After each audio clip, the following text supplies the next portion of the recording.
Right, thanks. So let's do a very brief recap from last week. We looked at the first 500 years of church history. आणि पहिल्या 5 शतकामधील मंडळीच्या इतिहासाबद्दल थोडक्यात आपण उजळणी करूया. आमेन. So we started in Acts chapter 2 on the day of Pentecost. आणि मंडळीची सुरुवात पेंटिकॉस्टच्या दिवशी पवित्र आत्मा ज्या वेळेला 120 माडीवरच्या खोलीमध्ये जमलेल्या लोकांवर उतरून आला त्यावेळेला झाली. आमेन. We saw when the Church of Jesus was born or started in Acts 2 on the day of Pentecost. आणि प्रभू येशू ख्रिस्ताची मंडळी प्रेषितांच्या दुसऱ्या अध्यायामध्ये पेंटिकॉस्टच्या दिवशी सुरू झालेली आपण पाहतो. आमेन. Amen. And then we saw the progression from Acts 2 to Acts 28. I'll put the map on the screen for the students. And we saw very quickly, rapidly, how the gospel spread. आणि प्रेषितांच्या कृत्याच्या दुसऱ्या अध्यायापासून प्रेषितांच्या 28व्या अध्यायापर्यंत या मंडळीची वाढ कशा प्रकारे झाली गेल्या वेळेला आपण पाहिलं. आणि जवळजवळ त्या काळामध्ये ज्ञात असलेल्या जगाच्या प्रत्येक भागापर्यंत प्रभू येशूची सुवार्ता सांगण्यात आली आणि अनेक ठिकाणी मंडळांची देखील स्थापना करण्यात आली. आमेन. And you see on the map the conversion and the ministry or missionary journeys of the Apostle Paul.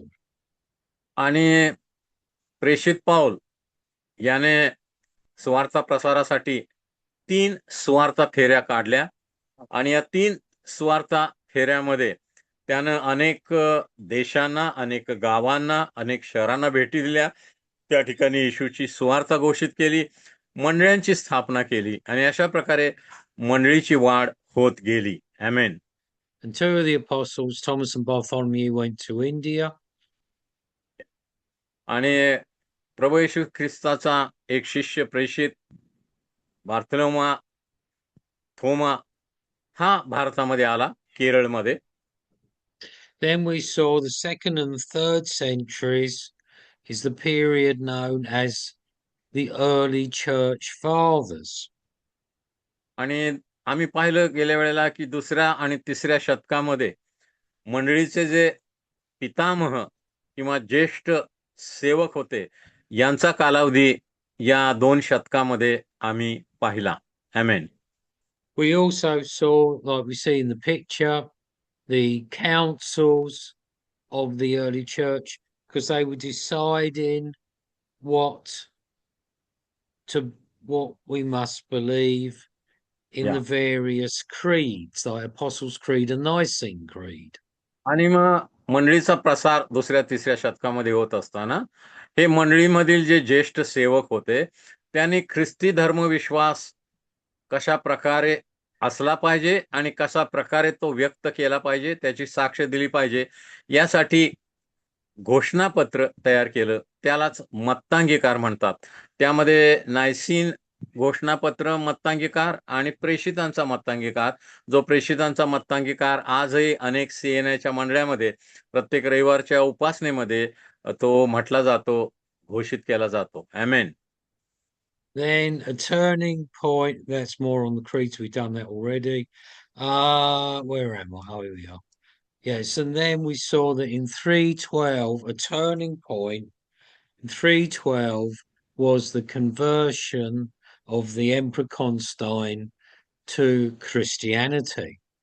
आणि 312 या सालामध्ये रोममधील जो सम्राट होता त्या काळामधील कॉन्स्टँटाईन राजा, त्याला वधस्तंभाचा स्वप्नामध्ये दर्शन झालं आणि त्यानं प्रभू येशू ख्रिस्तावर विश्वास ठेवला आणि त्यानं संपूर्ण रोमी साम्राज्यामध्ये घोषणा केली, दौंडी दिली की रोमी साम्राज्यामध्ये असलेल्या सर्व लोकांनी ख्रिस्ती धर्म स्वीकारला पाहिजे आणि रोम राज्याचा अधिकृत धर्म हा ख्रिस्ती धर्म असेल, म्हणून सगळा रोमी जे राज्य होतं त्यातील सगळे लोक होते ते एका झटक्यामध्ये ख्रिस्ती झाले. आमेन.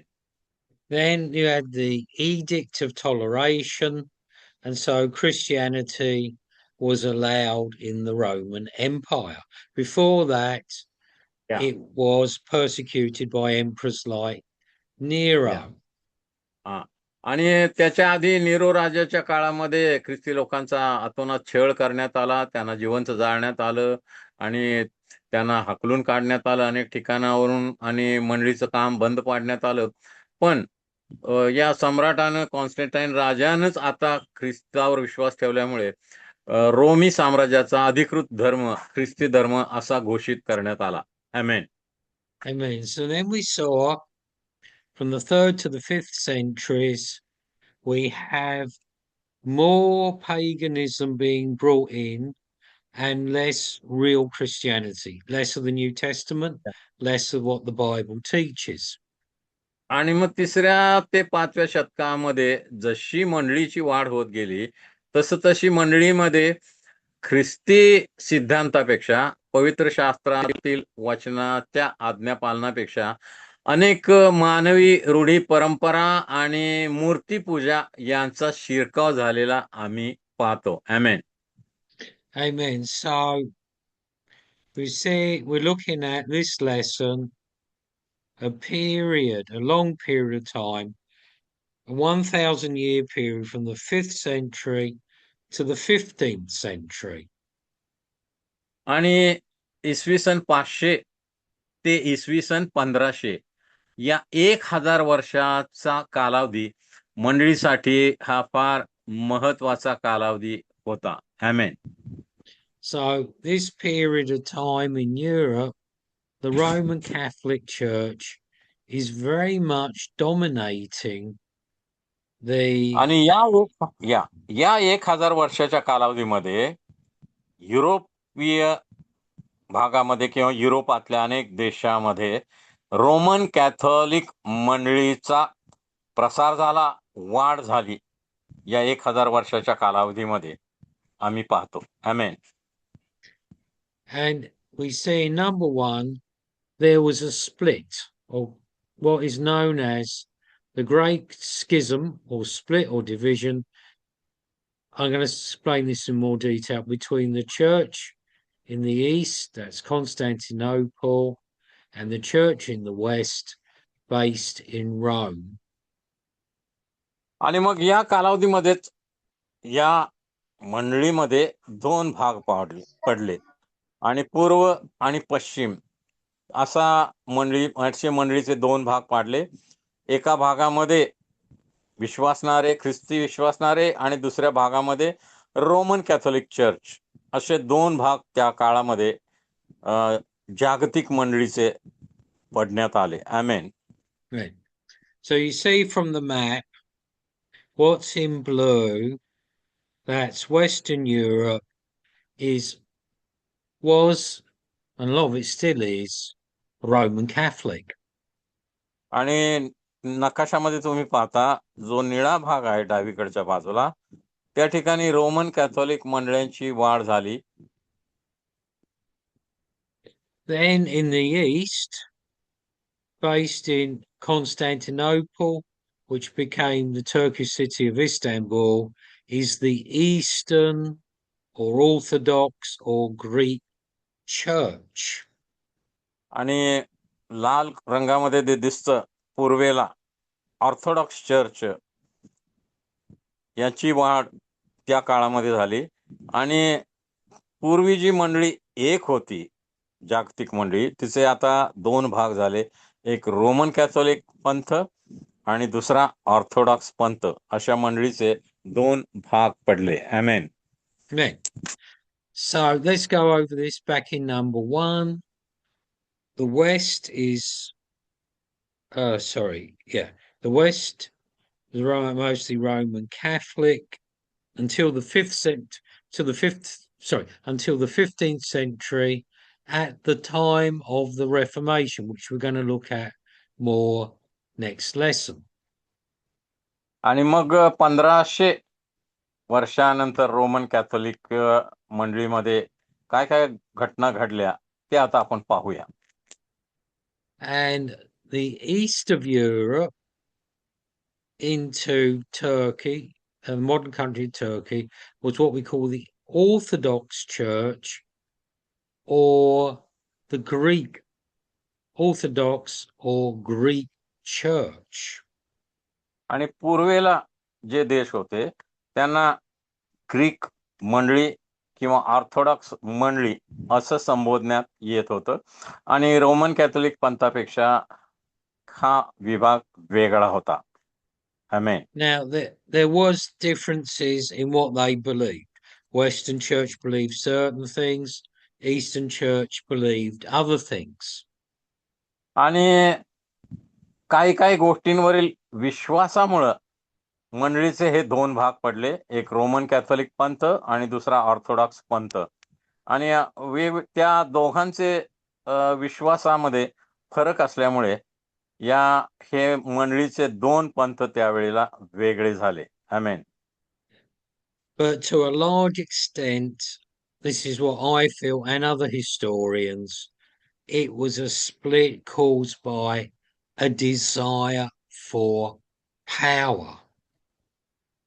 आणि अनेक इतिहासकारांच्या मताप्रमाणे आणि मलाही असं वाटतं की मंडळीची जशी वाढ होत झाली, जगामध्ये मंडळी जशी पसरत गेली, स्वार्थ पसरत गेली, तशी सत्तेसाठी मग हे मंडळीचे भाग पाडण्यात आले असं मला वाटतं. आमेन. That is, who is going to rule over the church? Is it going to be, आणि मग you त्या see where the काळामध्ये cursor is, या Rome on या one hand or Constantinople on the other hand? आणि त्या काळामध्ये Roman Catholic पंथामध्ये pope हे प्रमुख होते आणि पूर्वेच्या ऑर्थोडॉक्स चर्चमध्ये कॉन्स्टंटिनो. मग आता मंडळीवर राज्य कुणी करायचं, मंडळी ताब्यात कुणी ठेवायची, मंडळीला आदेश कुणी द्यायचा, यावरून म्हणजे मंडळीवर कुणाची सत्ता चालली पाहिजे यावरूनच मंडळीचे दोन भाग पाडण्यात आले. आमेन. Yeah. Now we say for this 1,000-year period, most of Europe, here's Europe again, we see is dominated by either the Roman Catholics or by the Eastern Orthodox or Greek Church. आणि मग हा 1000 वर्षाचा कालावधी, इसवी सन 500 ते इसवी सन 1500, हा 1000 वर्षाचा कालावधी कॅथोलिक पंथीय आणि ग्रीक ऑर्थोडॉक्स चर्च या दोन जे विभाग झाले किंवा पंथ झाले त्यांच्या आधिपत्याखाली मंडळी त्या काळातली होती. आमेन. But, and I'm going to put a but in this, we see even in this 1,000-year period, there were real born again Holy Spirit believers. पण या 1000 वर्षाच्या कालावधीमध्ये जरी मंडळीवर कुणाची सत्ता असली पाहिजे यासाठी संघर्ष होता कॅथोलिक पंथीयांमध्ये आणि ऑर्थोडॉक्स पंथीयांमध्ये, तरी देखील या कालावधीमध्ये देखील पवित्र आत्म्याच्या द्वारे नवीन जन्म पावलेले अनेक ख्रिस्ती विश्वासणारे मंडळीमध्ये होते. आमेन. Amen. Because it says in some references in the Old Testament, references are made to the remnant. There will be a faithful remnant of believers. कारण जुन्या करारामध्ये अनेक भागामध्ये आम्ही संदेष्टांच्या द्वारे केलेली भविष्यवाणी ऐकतो की या कालावधीमध्ये जे उरलेले लोक, जे विश्वासू आहेत, विश्वासू उरलेल्या लोकांबद्दल जी भविष्यवाणी जुन्या करारामध्ये अनेक ठिकाणी केलेली आहे. म्हणून आम्हाला असं वाटतं, अनेकांचा असा विश्वास आहे की त्या काळामध्ये देखील थोड्या प्रमाणात का होईना उरलेले जे लोक होते, थोडे जे लोक होते, ते खऱ्या अर्थानं पवित्र आत्म्याच्या द्वारे, वचनाच्या द्वारे नवीन जन्म पावलेले विश्वासणारे मंडळांमध्ये उपस्थित होते. आमेन. And there are some books written on this subject by Broadbent and Kennedy that trace from Pentecost to the present day the real Church of Jesus. And this is just a brief overview of the books. They're saying that from all the ages, there has always been a remnant. There has always been born again, Holy Spirit filled believers. आणि मग Kennedy सारख्या काही लेखकांनी काही पुस्तकं लिहिलेली आहेत.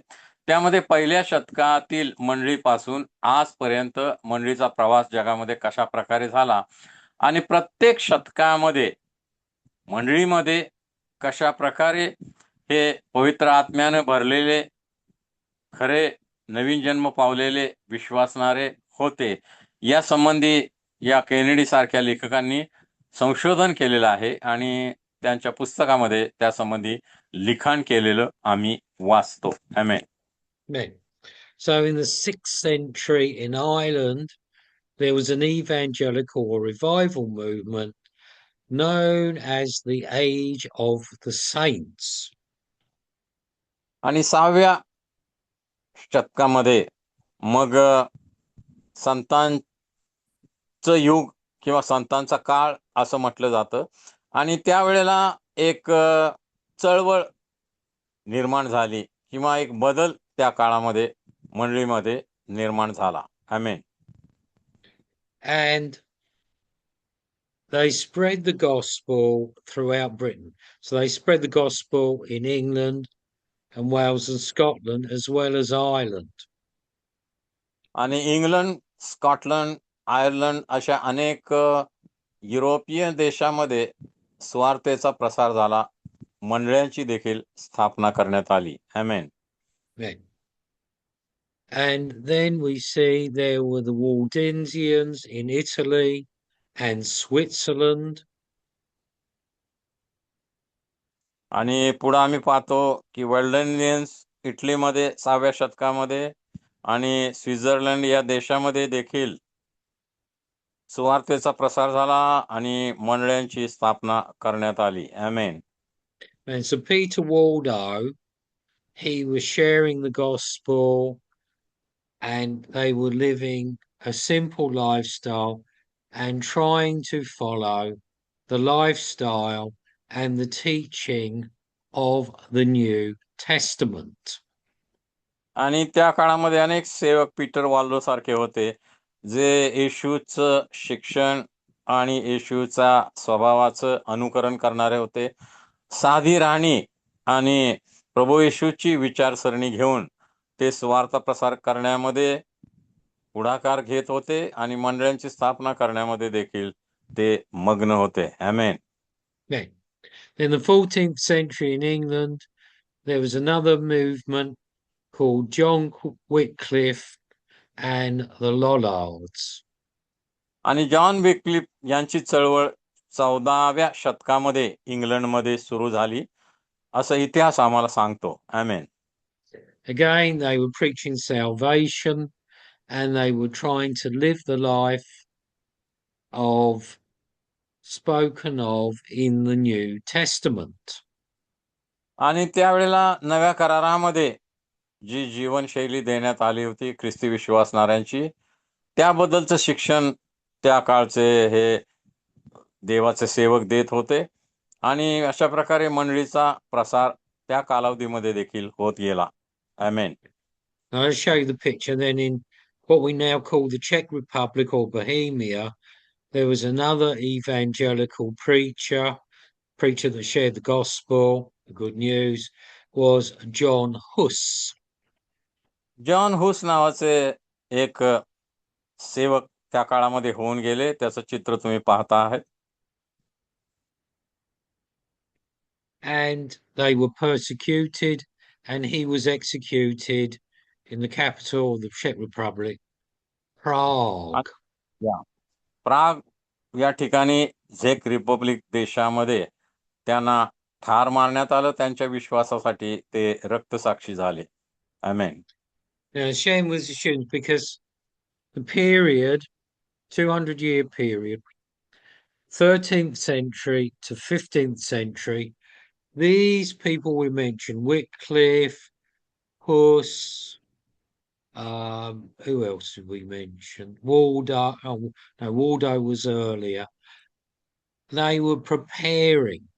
They were like the forerunners of the Reformation. And I'll pop in the screen for the students the picture of, and we're coming on to him next week, Martin Luther.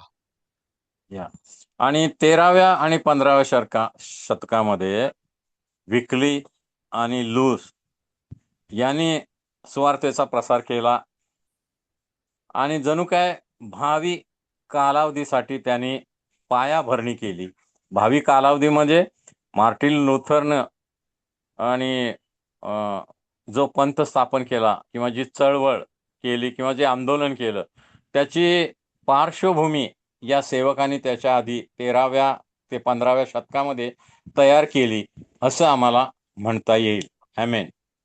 Amen.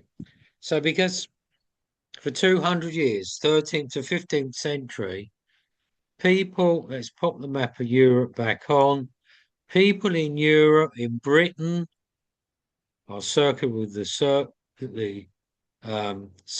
do you call the thing there? The pointing thing. England, Britain, Germany, and these are like where Dr. Charles is, the Scandinavian countries, people were becoming very discouraged. They were becoming very disillusioned with Roman Catholicism. आणि The मग cursor, Roman that's the word. कॅथोलिकचा प्रभाव त्या काळी असला तरीही या 1300 ते 1500 कालावधीमध्ये 200 वर्षाच्या कालावधीमध्ये अनेक लोक हे निराशावादी झाले. रोमन कॅथोलिक पंथांकडून त्यांना फारसं उत्तेजन मिळालं नाही किंवा त्यांची आत्मिक वाढ झाली नाही आणि म्हणून बरेच लोक त्या काळामध्ये निराशावादी झाले. आमेन. Amen. So from the 13th to 15th century in Europe, or some parts of Europe, there was a rise of what we call nationalism.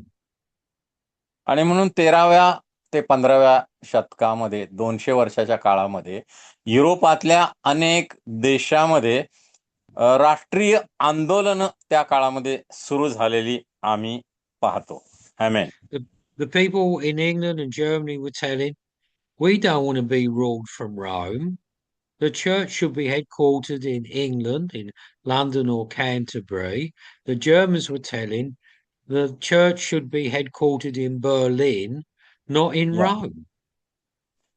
आणि मग त्या काळामध्ये जर्मन असू दे, इंग्लंड असू दे, ब्रिटन आणि इतर देशांमधल्या लोकांची अशी भावना झाली की रोममध्येच मंडळीचं केंद्र असण्याचं काय कारण, आणि आम्ही इतर देशांमधले जे विश्वासणारे आहोत आम्हाला तेवढंच महत्व आहे. म्हणून रोममध्ये कॅथोलिक पंथाचं केंद्र होतं.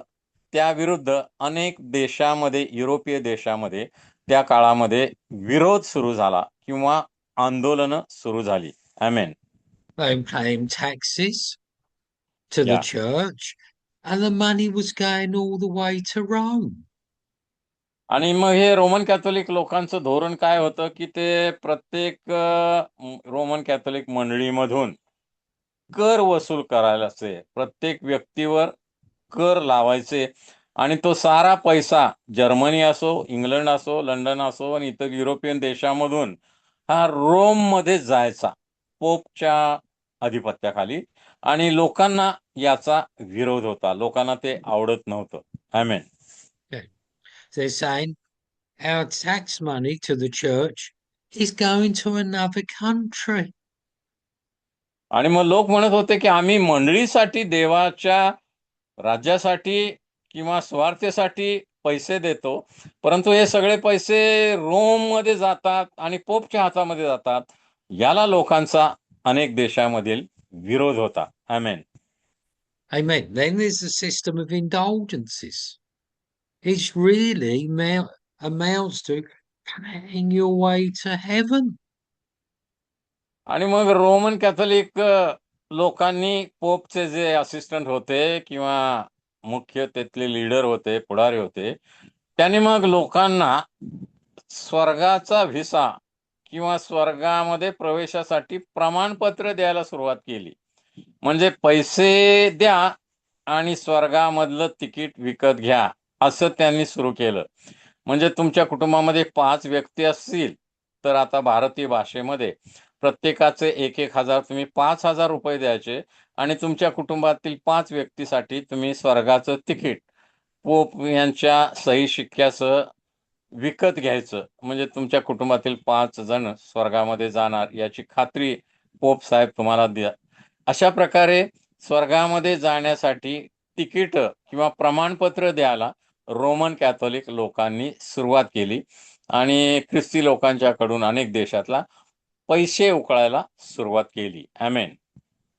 I mean, so it was sounding like if you pay for the indulgence, it's sounding like the rich get to heaven and the poor don't. आणि मग त्याचा परिणाम काय झाला?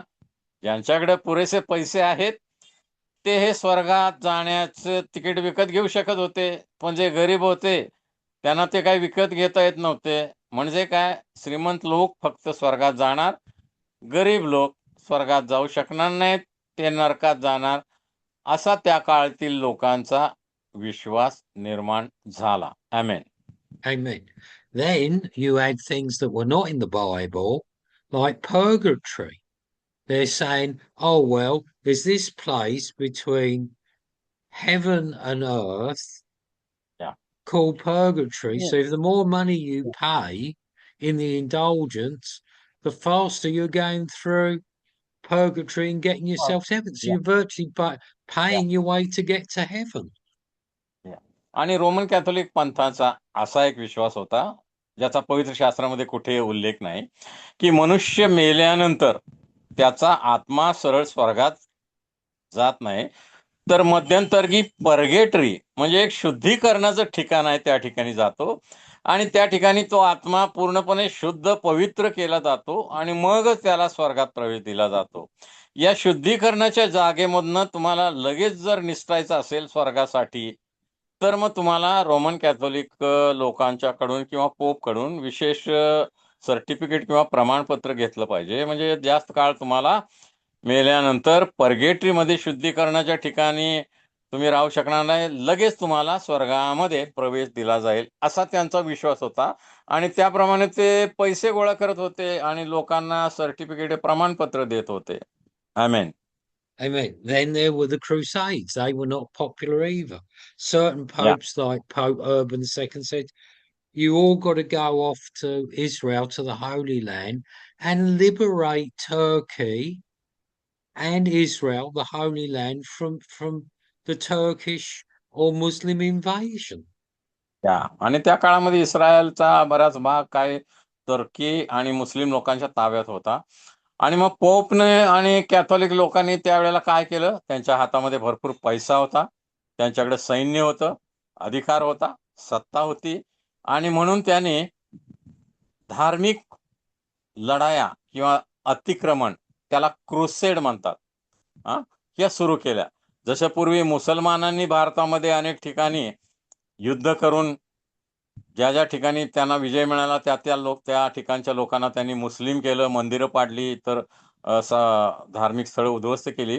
त्याप्रमाणे पोप आणि कॅथोलिक लोकांनी देखील धार्मिक युद्ध, क्रुसेड केले, की एखाद्या देशावर आक्रमण करायचं आणि त्याच्यावर विजय मिळवायचा आणि सक्तीने त्या देशातील सर्व लोकांना ख्रिस्ती बनवायचं, म्हणजे कॅथोलिक बनवायचं, अशी धार्मिक सक्ती युद्धाच्या द्वारे त्यांनी सुरू केली. क्रुसेड त्या काळामध्ये या फार महत्वाच्या रोमन कॅथोलिक लोकांसाठी होत्या आणि जगभर त्या काळातल्या रोमन कॅथोलिक लोकांनी क्रुसेडचा वापर करून जबरदस्तीने लोकांना ख्रिस्ती किंवा कॅथोलिक बनवलं. आमेन. Right. And many of these so-called crusades were not successful, and many people in Europe were killed and lost their lives. आणि मग त्यातल्या बरेचशा ज्या धार्मिक युद्ध होते, क्रुसेड होत्या, त्या अपयशी झाल्या आणि या क्रुसेडच्या कालावधीमध्ये हजारो लाखो लोकांचा नरसंहार झाला, लाखो लोक मरण पावले. आमेन. Right. Then there was a period known as the Inquisition.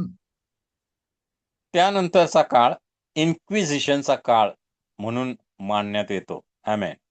Okay. So in Spain and other places, what Inquisition means, they were looking into what people believe, what you all believe, and if they called you a heretic means they didn't believe in those days what the Catholic Church taught.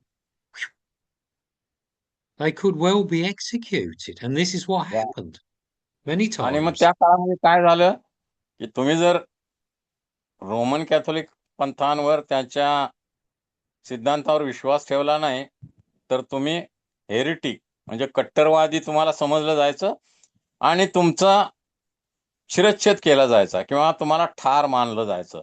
एकतर तुम्ही पोपच्या सर्व गोष्टींवर विश्वास ठेवला पाहिजे किंवा तुम्ही मरण स्वीकारला पाहिजे. असे अनेक देशांमध्ये सुरू झालं कारण रोमची सत्ता, पोपची सत्ता त्या काळातल्या बहुतेक देशांवर होती. आमेन.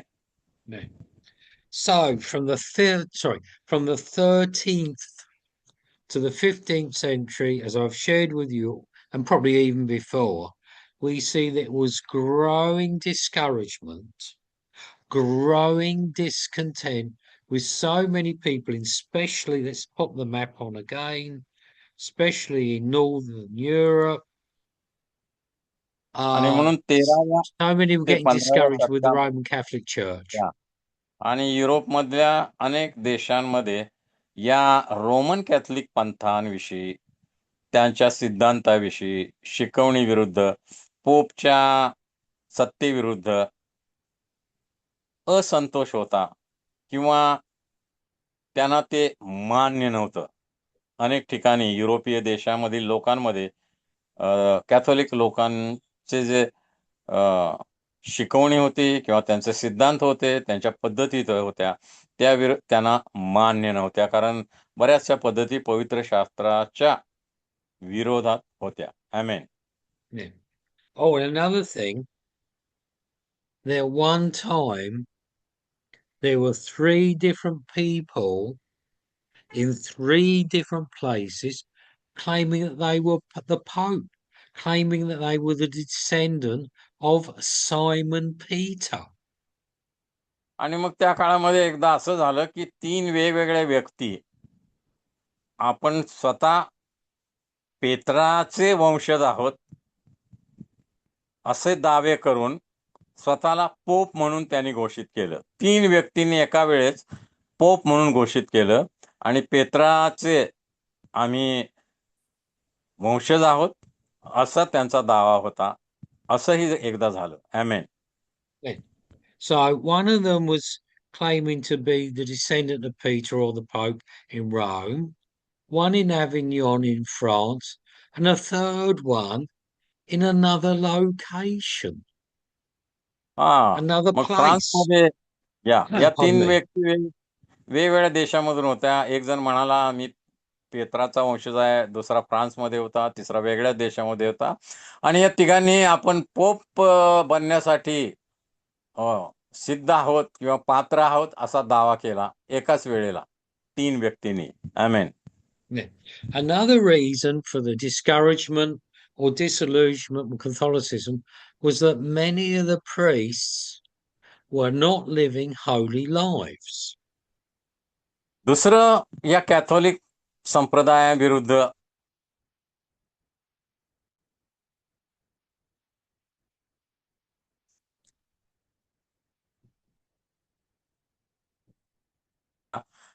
त्याचं एक कारण हे होते किंवा सेविका होत्या, लोकांना ते पवित्र जीवन जगताना दिसत नव्हतं. त्यांचं जीवनशैली पवित्र नसल्यामुळे लोकांना कॅथोलिक विचारसरणी ही त्या काळामध्ये मान्य नव्हती किंवा लोकांच्या मध्ये त्याविषयी असंतोष होता. आमेन. So many of the priests, not saying all of them, but some of them were living very immoral lives. आणि त्या काळामधले अनेक जे कॅथोलिक धर्मगुरू होते ते अनैतिक जीवन अपवित्र जीवन समाजामध्ये जगताना लोक पाहत होते आणि म्हणून रोमन कॅथोलिक पंथाविषयी, त्यांच्या शिकवणीविषयी लोकांच्या मनामध्ये आदर नव्हता, असंतोष होता, राग होता. आमेन. Excuse me.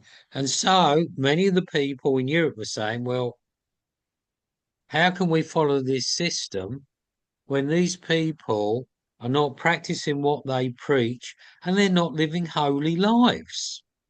आणि मग लोक म्हणत होते की हे आम्हाला शिकवतात पवित्र जीवन कसं जगायचं, देवावर कसा विश्वास ठेवायचा, आणि ते स्वतःच अपवित्र जीवन जगतात. त्यांचं जीवन बदललं नाही तर मग आमचं जीवन बदलण्याचा प्रयत्न ते कसं काय करत आहेत.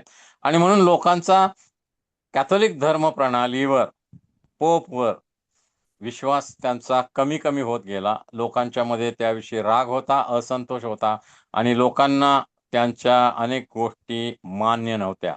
आमेन.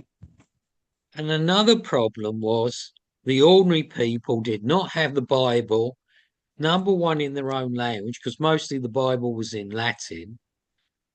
या आणि So त्या they didn't have the काळामध्ये Bibles to read. या आणि बहुतेक पवित्र शास्त्र लॅटिन भाषेमध्ये होते. त्यामुळे बहुतेक सर्वसामान्य लोकांना पवित्र शास्त्र वाचता येत नव्हतं किंवा उपलब्ध नव्हतं. आणि पवित्र शास्त्रामध्ये वेगवेगळ्या गोष्टींविषयी नक्की काय लिहिलेलं आहे हे त्यांना माहिती नसल्यामुळे देखील एक मोठी समस्या ख्रिस्ती विश्वासणाऱ्यांमध्ये होती. आमेन.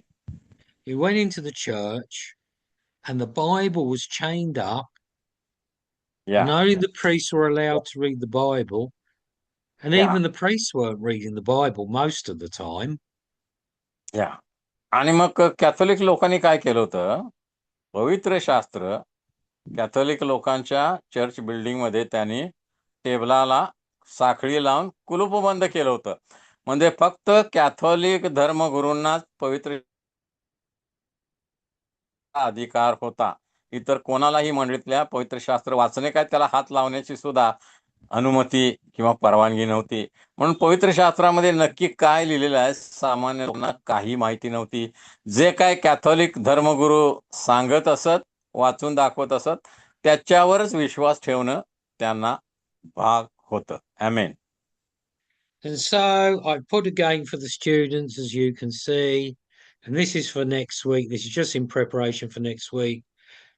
The Reformer in Germany, or the main one, there were others as well, but was Martin, and you see the picture, students, of Martin Luther. आणि या ठिकाणी तुम्हाला जे चित्र दिसतं आहे, मंडळीच्या इतिहासामध्ये ज्यानं एक चळवळ उभा केली रोमन कॅथोलिक धर्म प्रणाली विरुद्ध, मार्टिन लुथर किंग, त्याचं हे चित्र दिसत आहे. आणि येणाऱ्या आठवड्यामध्ये आपण त्यांच्याविषयी अधिक माहिती घेणार आहोत. आणि मंडळीच्या इतिहासामध्ये सुधारणावादी, रिफॉर्मर, कशा प्रकारे हे सुधारणावादी लोक निर्माण झाले किंवा हा विश्वास सुधारणावादी कशा प्रकारे आला. मार्टिन लुथर हे मूळतः कॅथोलिक होते. कॅथोलिक धर्म प्रणालीवर त्यांचा विश्वास होता किंवा ते कॅथोलिक सेवक होते. तरी देखील त्यांनी पोप विरुद्ध किंवा कॅथोलिक पंथांविरुद्ध आंदोलन का केलं, विरोध का केला, येणाऱ्या दिवसामध्ये, आठवड्यामध्ये आपण पाहणार आहोत. प्रोटेस्टंट चळवळ कशा प्रकारे सुरू झाली हे देखील आपण पाहणार आहोत. आमेन. So we looked for the last few, we're just going to conclude, but we looked for the last few minutes at a 200-year period where, or more even, where the disillusionment or discouragement was with the Catholic Church was growing and increasing with the people in आणि Europe. मग आपण पाहिलं की 200 वर्षांच्या या कालावधीमध्ये 13व्या ते 15व्या शतकामध्ये कॅथोलिक संप्रदायाविरुद्ध, कॅथोलिक धर्माच्या मध्ये सांगितलेल्या अनेक गोष्टींविरुद्ध लोकांचा विश्वास कमी कमी होत गेला. लोकांचा त्यांच्यावर राग वाढत गेला आणि लोक या कॅथोलिक धर्म प्रणालीच्या विरोधात उभे राहिले. त्यांनी आंदोलन सुरू केलं आणि जे काही कॅथोलिक संप्रदायातील लोक किंवा पोप आणि त्यांचे सहकारी या कॅथोलिक लोकांच्यावर सत्ता गाजवून ज्या गोष्टी करत होते त्या अनेक ख्रिस्ती विश्वासणाऱ्यांना अनेक देशामधील अनेक मंडळामधील मान्य नव्हता. म्हणजे हळूहळू कॅथोलिक कॅथोलिक संप्रदायावरचा विश्वास लोकांचा कमी कमी होत गेला. लोकांचा त्यांच्या विरोधाचा राग वाढत गेला आणि अशा प्रकारे आंदोलनाची सुरुवात ख्रिस्ती धर्मियामध्ये त्या काळामध्ये झाली. आमेन. Amen, Daniel. So let's look for a few minutes. We've got 15 minutes. Well, we'll finish early because we've got another meeting with Dr. Charles. Let us look for a few minutes, ponder a minute, at our assignments for this week. Number one, the usual one. Please do a summary of today's class. आता विद्यार्थ्यांसाठी गृहपाठ काय आहे लिहून घ्या. आजच्या वर्गामध्ये शिकवलेल्या गोष्टी सारांश रूपानं तुम्ही लिहून काढायच्या आहेत. गृहपाठ नंबर 1, आजच्या वर्गामध्ये शिकलेल्या गोष्टी सारांश रूपानं विद्यार्थ्यांनी लिहून काढायच्या आहेत. Right, the second and main one is coming on the board right now. Excuse me. Let me enlarge it for the students. Oh, yeah, that's it. Right. Why was the Middle Ages, that's 5th to the 15th century, historians call the Middle Ages or medieval period, described as the Dark Ages? इसवी सन 500 ते इसवी सन 1500 या हा 1000 वर्षाचा कालावधी मध्ययुग किंवा अंधार युग असं त्याला का म्हणण्यात आलेलं आहे. इसवी सन 500 ते इसवी सन 1500 हा 1000 वर्षाचा कालावधी मंडळीसाठी अंधार युग असं का म्हणण्यात आलेलं आहे, त्याची कोणती कारणं आहेत, हा विद्यार्थ्यांसाठी दुसरा गृहपाठ आहे. Now, Pastor Dongri, what I'm going to do, just for a couple of minutes, little bit, Torah, not very much, so I want the students to do this. I'm going to help them a little bit, Torah. Please turn with me to 1 Samuel chapter 3. Yeah. आणि It's just a little clue, just a little hint. Torah. So turn with me, please, to 1 Samuel 3 and read verses 1 to 3. पहिले शमूएलाचा 3रा अध्याय 1 ते 3 वचन आपण वाचूया. Shall I read? Yes, Daniel, please do. पहिले शमूएल 3 1 ते 3. शमूएलाला परमेश्वराचे पाचारण. शमूएल बाळ एली समक्ष परमेश्वराची सेवा करीत असे. त्या काळी परमेश्वराचे वचन दुर्लभ झाले होते. त्याचे दृष्टांत प्रायः होत नसत. त्या समयी एकदा असे झाले की एली आपल्या ठिकाणी निजला होता. त्याची दृष्टी मंद होऊ लागली होती म्हणून त्यास दिसत नव्हते. देवाचा दीप अजून मालवला नव्हता आणि शमूएल परमेश्वराच्या मंदिरात जेथे देवाचा कोश होता तेथे निजला होता. आमेन. Daniel, Pastor Dongri. So we see in verse 3, Tim, the light was going very low. So that means it symbolized it was a dark time in Israel. आणि या ठिकाणी इस्रायल मधील शमूएल बाळासंबंधी आम्ही वृत्तांत वाचला पहिले शमूएलच्या 3रा अध्यायामध्ये. आणि शमूएल देवाचा कोश परमपवित्र स्थानामध्ये होते, तिथं झोपला होता. आणि तिथं काय सांगितलेलं आहे 3ऱ्या वचनात, देवाचा दीप अजून मालवला नव्हता, म्हणजे विझला नव्हता, पण त्याचा प्रकाश कमी झाला होता. तो हळूहळू विझत चालला होता.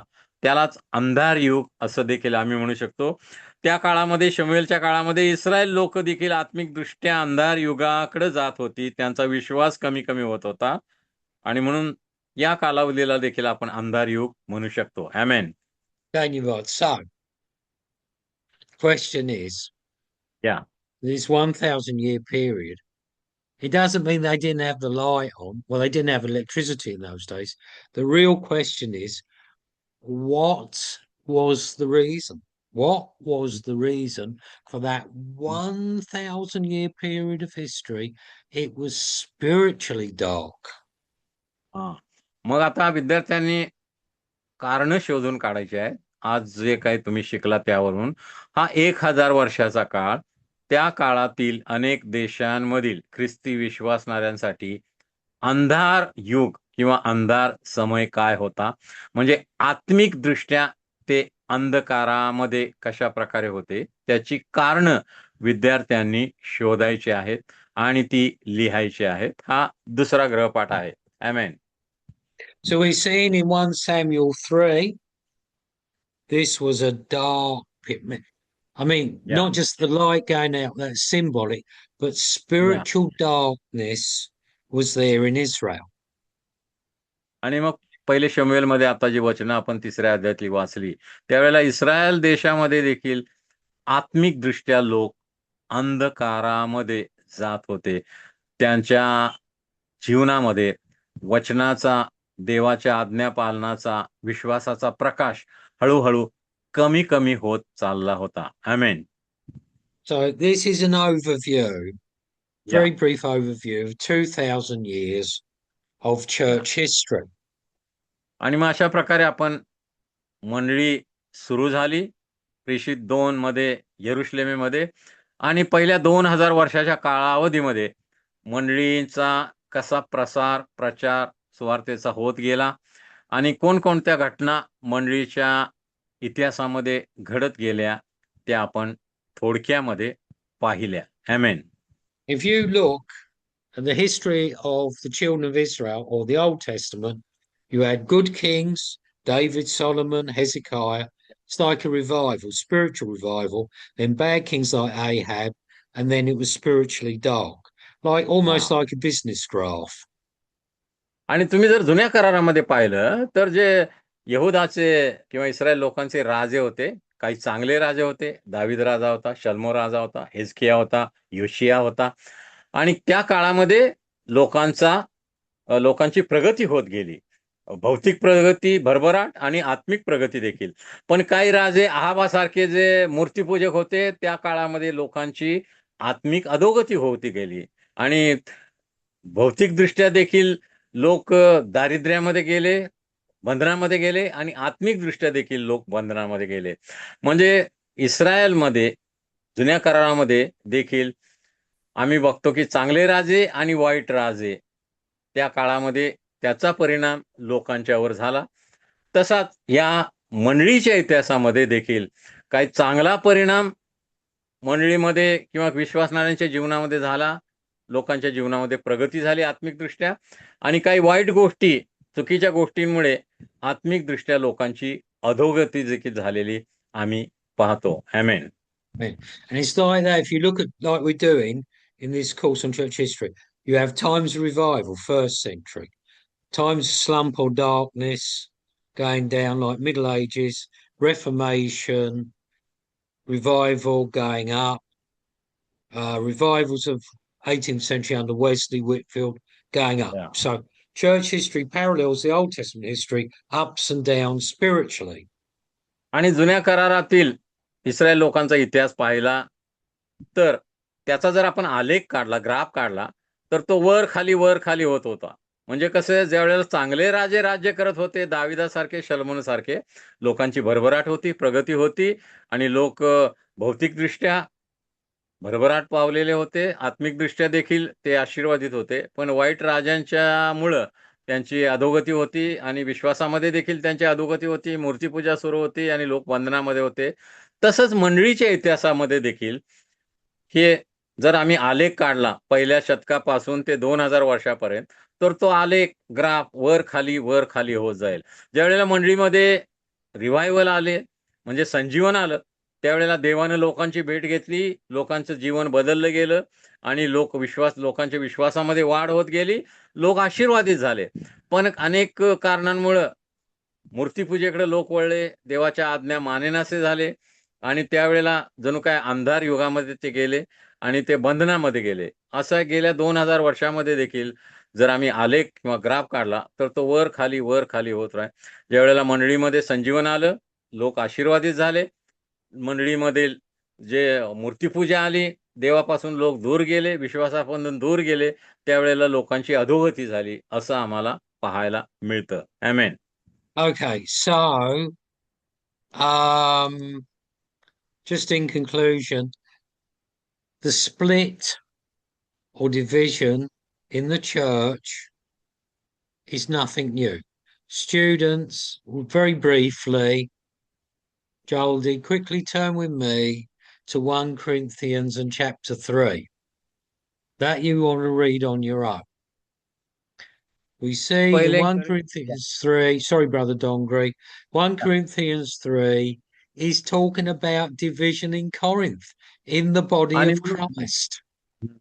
आणि पहिले करिंथी 3रा अध्याय मंडळीमधील ज्या फुटी आहेत त्या संबंधी भाष्य करतो. संत पौलानं त्या ठिकाणी लिहिलेलं आहे. आणि मंडळीमध्ये फुटी किंवा विभागणी किंवा मंडळीचे भाग पडणं, तुकडे होणं हे काही नवीन नाही. पहिल्या शतकापासून ते सुरू आहे, आता 2000 सालापर्यंत. आणि म्हणून अनेक मंडळांमध्ये आजपर्यंत अनेक फुटी पडलेल्या आहेत. त्याची अनेक कारणं आहेत. पण मंडळीमध्ये फूट पडणं, मंडळीचे तुकडे होणे हे काय ख्रिस्ती मंडळीच्या इतिहासामध्ये नवीन गोष्ट नाही. अनेक वर्षापासून ते चालू आहे. आमेन. So what they're telling, Paul's telling the Corinthians, there's party spirit. You're like politicians. Like, so I'm with Congress and I'm with BJP, I'm with Paul, I'm with Apollos, and all this या nonsense was going on. And he told आणि them मग straight in Sant the Paul face, you're carnal, you're in the flesh. या या पहिले करीन 3ऱ्या अध्यायामध्ये संत पाऊल करीत येथील मंडळीला काय लिहितोय की तुमच्यामध्ये काय चाललेलं आहे. कोण म्हणतं मी पावलाचा आहे, कोण म्हणतं मी अपोलोसाचा आहे, कोण म्हणतं मी पेत्राचा आहे, मी याचा आहे त्याचा आहे. हा आणि ख्रिस्ताचे तुम्ही असे तुकडे करताय काय? पाऊल तुमच्यासाठी मरण पावला का? पेत्र तुमच्यासाठी का? अपोलोस तुमच्यासाठी मरण पावला? जर तुम्ही ख्रिस्ताची मंडळी आहात तर तुम्ही एक असलं पाहिजे, तुमचा विश्वास एक असला पाहिजे आणि तुम्ही ऐक्यामध्ये राहिलं पाहिजे. म्हणून करिंथ येथील मंडळीला संत पौल 3ऱ्या अध्यायामध्ये बोध करत आहे आणि मंडळीतील फुटी पडू नयेत याची दक्षता तो घेत आहे. आमेन. Yeah. So just helping the student, you got to do the work yourself. I'm just helping you Torah with this assignment, brother. हम्म. आणि मग थोडं Down to तुम्हाला you आता all to do this या assignment. मंडळीच्या इतिहासासंबंधी तुम्हाला सांगितलं आणि नव्या करारामधील देखील काही गोष्टी तुम्हाला सांगितल्या आणि त्यापासून तुम्हाला बोध मिळेल की मंडळीतील फुटीचे काय परिणाम जगामध्ये होतात. म्हणून मंडळीमध्ये फूट पडणं हे चुकीची गोष्ट आहे. पवित्र शास्त्राला ती मान्य नाही, देवाला ती मान्य नाही. कारण ख्रिस्ताची मंडळी एक आहे, आमचा प्रभू एक आहे, विश्वास एक आहे, स्वर्ग एक आहे. आणि म्हणून मंडळीमध्ये फूट पडणं हे चुकीचं आहे. आमेन. Yeah. Thank you, Vard, Pastor Dongri and students. I am going to say goodbye because in a minute, Dr. Yeah. Charles and I have another meeting with these fourth year students. So bye bye. You all got the assignment, and I will see you all next next Friday. Week. Bye या next week. त्या आठवड्यामध्ये आपण परत भेटणार आहोत. आपण अभ्यास त्यामध्ये करणार आहोत. विद्यार्थ्यांनी